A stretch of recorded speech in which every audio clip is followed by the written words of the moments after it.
What's up, guys? Welcome back to Newswave. We had a new filing with the FCC for a different Switch Lite system. It's a very strange. We're going to go over it because it actually looks like it might be something a bit different than what a lot of people were assuming at first, and we'll kind of go over what it actually is. We also had a big departure at Sony, one that came out of nowhere and is so surprising the way they announced it that I'm not really sure we're ever going to actually know everything about this departure, and we might see this person pop up somewhere else possibly as well. As always, guys, enjoy these videos. Make sure the like button, it does help out, and get subscribed so you can stay up to date on all of the gaming news going on in the gaming world. We're here every weekday morning, 8 a.m. Eastern time, to keep you guys up to date on everything going on. And we're going to start today with a system update for the Switch, 9.0.1. Well, it made the Switch more stable, which I have to check to make sure mine still follows the laws of physics at this point because it's so stable, but they did also patch something out that was going on with the Switch Lite. Now, if you didn't see this with the Switch Lite, if you turned it on, there may have been a point in time where it told you to remove the Joy-Cons from the Switch Lite, which of course doesn't really make any sense. They also smoothed out a few other issues with errors in games, but if you have not updated yet or turned on your Switch, expect a very minor one with some stability, and apparently a patch so that you don't try to rip the sides of your Switch Lite off just following the instructions on screen. Oh, and I did a review on the Super Nintendo controller that Nintendo is currently selling for the Switch to go along with that Super Nintendo application, and it was pretty cool to see it because, of course, it went along with the filings where they had the picture of the controller, and we know that there is also a filing that's been floating around for a while for an N64 controller. That's going to be the one that I would really like to see Nintendo redo. But, of course, it's been pretty limited to get the Super Nintendo controller, and that has turned into, as you guessed it, tons of resellers getting it, to the point where you could have ordered, I believe, 4 per account, and some people really took advantage of that. You can look on eBay now and see tons of listings of Super Nintendo controllers from Nintendo going for $75 to $80, whereas they were originally $30 plus like $4 or $5 in shipping. Yes, that is a shame. It was going to happen, and I look at this, and I'm going to be honest, looking at these controllers for like $80, I have to tell you, save some money, get an 8BitDo SN30 Pro Plus, the one with the handles, because it'll also work in pretty much all the other games as well, and you have handles, whereas, of course, the Super Nintendo controller does not. I really can't recommend getting it, to be honest, at that much money, $80, $75, and there is a chance that it will also be restocked. Sure, right now, it's not in stock, but most likely it'll show back up at some point.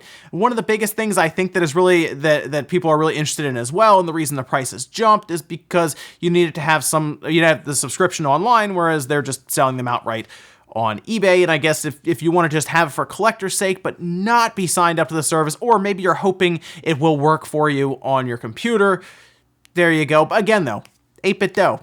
I mean, you save yourself some money, get a controller that's comparable, and in some cases better because it has more functionality. Oh, and check this out. This is really neat. It's a project that a fan is creating currently, so it's a fan game, and I know what you're thinking. Great, Nintendo's gonna shut it down. You know, I'm not really sure because I don't really know where the rights technically fall for the old Super Mario cartoon. I think it was the Super Mario the Super Show. It was a weird cartoon. It wasn't very good. I think people enjoyed it as like guilty pleasure and everything, but I had fun with it when I was younger.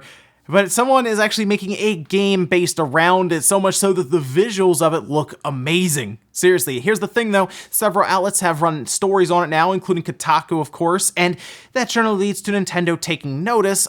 I'm still curious who actually has the rights to it. Anyway, we have several different videos of it kind of in motion, and check it out. It looks so cool. It looks like the cartoon, like they have the correct animation and stuff. This is done, by the way, from Jesus Lopez, who was an animator who worked on different video games like The Simpsons Tapped Out, DuckTales Remastered, and Shantae Half Genie Hero, which makes sense, actually, as to why it would look this good if he's done animation work on those games that also look really good. He's also working with his family to complete it, been working on it for 3 years now, so hey, maybe he can get most of it done, and I don't know if he'll ever release it, I guess, to the public. At this time that I've seen, he hasn't, but pretty neat. I like seeing these unique different art styles and stuff, and that one's really cool. And guys, some of the quick news out of the way, let's get in the bigger stuff. Let's talk about this FCC filing for another Switch. At least that's what it appeared to be on the surface. See, FCC filings happen and then they go public later on. This one went public actually yesterday,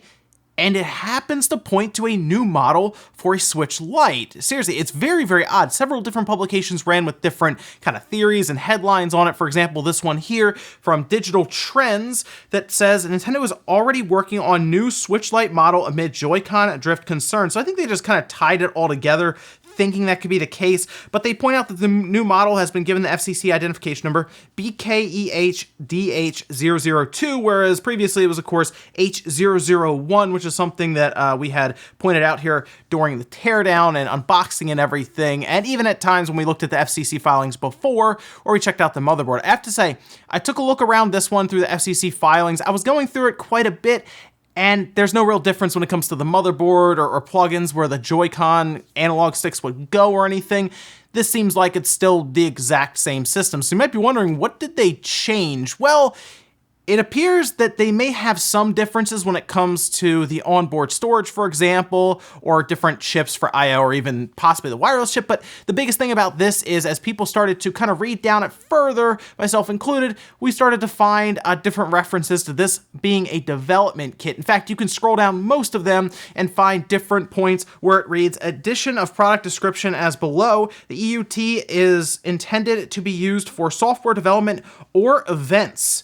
And that would tell me that, yeah, it's being used at that point as a development kit where they're going to develop different games on it. Now, I do have a question.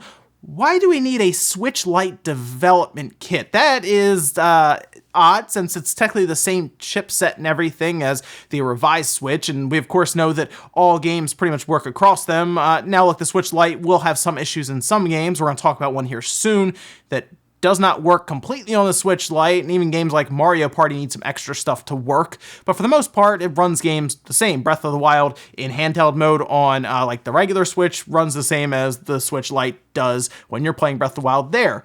So I do wonder, the only thing I can really think of is that the screen size may affect different things, and they want to give them an opportunity to fix it or address it in a patch by having a development kit there. You know, the screen is smaller technically, so let's say, for example, Fire Emblem's text is pretty small. Maybe they're thinking, okay, we'll give them the one that has like the 5-inch screen or whatnot, 5.5 screen, and we'll let them look at it there, and they can kind of play around with the text on it and make it so it looks correct. We've had that already, like I said, Fire Emblem and other games where the text was a bit too small. That's all I can really think of there. And you know what? I do like the kind of the blackout effect, the all black, the buttons, the D-pad and everything. And I was almost hoping at one point that they would have been releasing that. That would have been kind of neat. But no, it looks like it's a development kit. Nothing to do with the Joy-Con controllers so far, the Joy-Con analog sticks. And here's the thing about that. They don't necessarily need to go to the FCC to do that. They've already changed them up here and there with revisions slightly.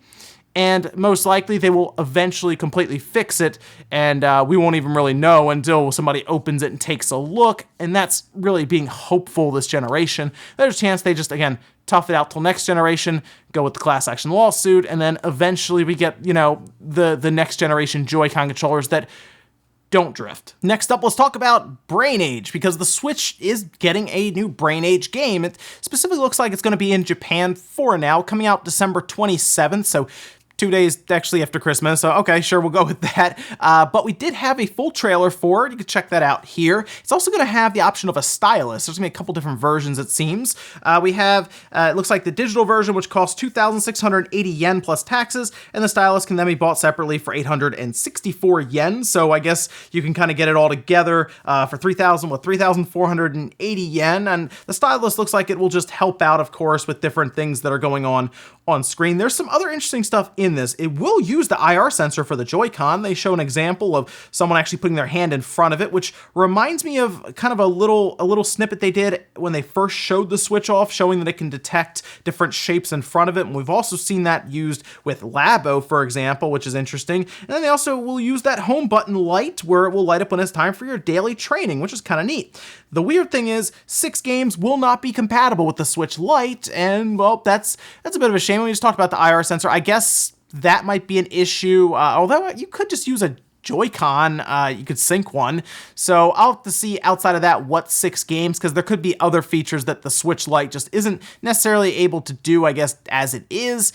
However, Brain Age was always a pretty good game. It was a good way to get younger kids to learn or not even realize they're doing mental exercises. They're just playing a game. That's something I saw all the time. Parents would come in, they would buy it for their kids for the DS, the DS Lite, DSi, any of that, or 3DS, and they would get a kick out of it. The kids would play it. The parents were happy. It was a pretty cool thing to see. And I also saw just anyone in general who wanted to kind of keep their mind sharp would use it. And I like the idea of using the different parts of the Switch, the Joy-Cons, the IR sensor, a stylus on the touch screen, kind of to bring it all to the next level. And I'll be curious if this makes its way outside of Japan. I'm gonna say it probably will, but it might not happen until next year. So maybe like next February or March. It's a digital release. If you want a stylus, you can go out and buy one. So if they just drop it on the eShop whenever they want, here they could announce it one week and then launch it the next, So I think it will come over. It doesn't seem like anything's really keeping them from bringing it over outside of translating it and localizing it and everything. But pretty cool to see Brain Age still coming around here in 2019 and then probably 2020 in the US and other parts of the world. Next up, we'll talk about Shawn Layden.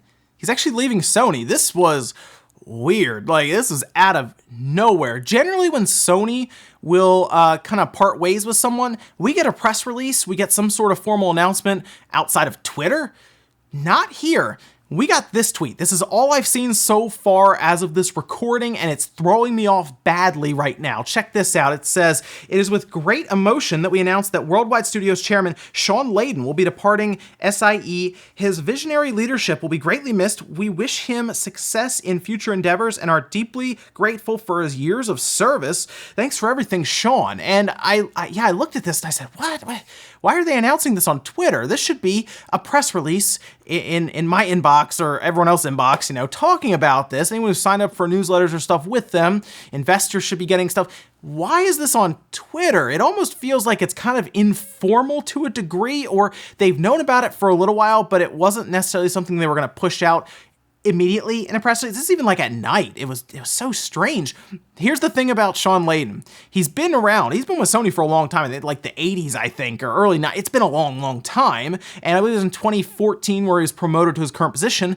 And yeah, he worked heavily to get the PlayStation 4 to where it is now. He knows what he's doing. So does that mean that a competitor scooped him up with much more money and better opportunities? I think that might happen. We could see him get announced at Amazon or possibly Google. That's a big one, man. What if Google picked him up? But maybe he's also just retiring. I mean, we saw Reggie retire. Reggie just retired and is doing his thing. Maybe Shawn Layden was like, hey, we're coming up to the end of the generation. I don't think I have another generation in me, not with the amount of money I've made and how comfortable I am now in my lifestyle. Is the next generation system going to do what the PS4 has done? Probably not. I'm going to go out on top. Andrew House did something similar, right? He's gone. So maybe Shawn Layden was thinking that and he's ready to roll and he's out to retire and spend time with the family. Also very possible. Now, we don't have much else to go on other than this statement from their Twitter handle and everything. So we'll see as this story develops. I assume throughout the day today and then the rest of this week, we'll hear at least something from someone. I mean, somebody has to fill his position, so they're going to address it in some form soon, just very, very out of nowhere, and it feels a little weird. So either look for Shawn Layden to say, thank you, I'm going off to retire, or look for Google to say, hey, look who showed up. And then our last bit of news, all right, oh boy, okay. The Atari VCS, yeah, that thing, it's, well, it's a thing still. So here's the deal. They put out an update and they showed a motherboard. I did a whole video on the motherboard, okay? You can go check that out. I'm not sold on that board. I think there's a little more to that story. Like I said, I think it's a bit of a 24-hour, overnight science fair project getting done quick type situation. But they did do another announcement. It's a partnership with Antstream. You might be wondering what that is. It's a game streaming service that is a subscription-based service. Yes, that's right. They are partnering to bring a subscription service to their platform that is not even released yet, or even really shown working technically.